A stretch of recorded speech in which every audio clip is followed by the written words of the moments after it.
Okay, I think we're recording. So, I can't remember what I was going to say. Yeah, so I've got a new microphone. It's a Behringer C1U, and it's a USB microphone which plugs straight to the side of my laptop. So when I'm editing and doing that sort of work, I can just plug in the laptop, plug in the microphone, and do my voiceovers. What I was going to do today is just go through a bit of a project I've been working on in my spare time, just to kind of get my code, basically just a coding exercise. My degree, before I became a robot guy, was software engineering for entertainment systems.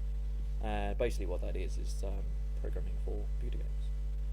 And back in the day I was really into XNA, or Microsoft XNA, which is the Xbox 360 game engine for developing indie games. A lot of the stuff on the Indie Arcade is, or I think all of the stuff on the Indie Arcade is developed in XNA.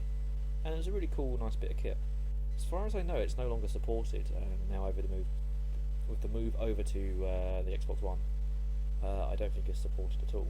I could be wrong on that, but as far as I know. When it was announced that wasn't going to be supported anymore, I moved over to Mono Game, which is the Mono framework implementation of XNA. That was okay. It was very XNA-like. It was basically a re-implementation of it. And then I, moved on to a different project that was full-time at work, and I've not done any game programming since, really.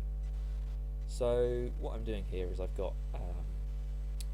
Unity, which is Unity3D as a game engine. It uses the Mono framework, so you write it in Java or C#, or there's another script as well, I can't remember what it is. Creative Booscript. I don't know what Booscript is. I'm sure someone can fill me in. I'm a big C# man. It's nice, it's quick, does what you want. It's very Java-like, which lots of people say, oh, that's it's ripping off Java, but I like that. I like the fact that it's Java-like, because I can program. You get two programming languages for the price of one. You can stick that on your CV. So what I've got here is my game. It's going to be like a kind of a top-down or isometric turret defense stroke Farmville stroke zombie apocalypse thing. If I just click play here in the little preview window, you can see what we've got. I've got incredibly loud background music. I don't think Fraps is set up to record that. Anyway, you right click to move around, and you left click to shoot a little machine gun, which has a 20 round clip, and then you have to reload.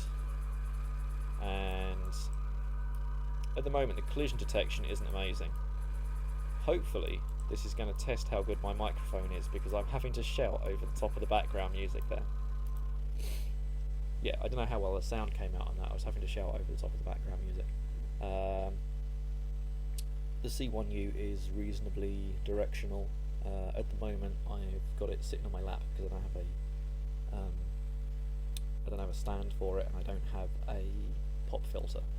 So probably as I'm moving around, it's making a lot of noise, and every time I say something loud or sniff like that, it's probably going and making a load of noise.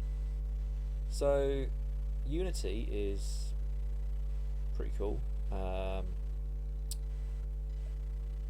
don't know whether I did a load of XNA tutorials ages ago. I don't know if they're still floating around on YouTube.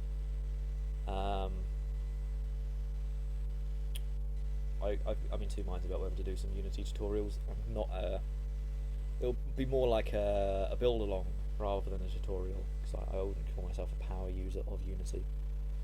But what I wanted to do today, and I'll probably edit this up and edit out the boring bits where I'm thinking, I was going to try and make a landmine. So if we run this again, you can see up here we've got like a menus for guns, tools and support. The guns menu will allow you to select different weapons. You earn gold, you'll buy more. The tools menu gives you tools like little turrets you can put down, landmines, that sort of stuff. And the support menu allows you to call in calling airstrikes, calling I don't know really. I'm not quite sure what to do with that. So what I want to do is a landmine. What that's going to be is a little box that. Okay, let's do it. Let's do it. Create a game object. Create other. We want a cube. This is going to be our landmine cube. Bring it up above the world. Ta-da!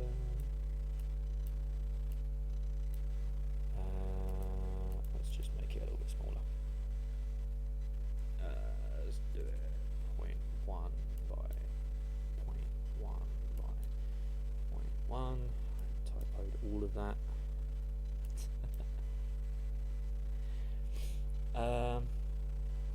And then in my assets folder, in materials, I'm going to make a new create material, and we're going to call it mine.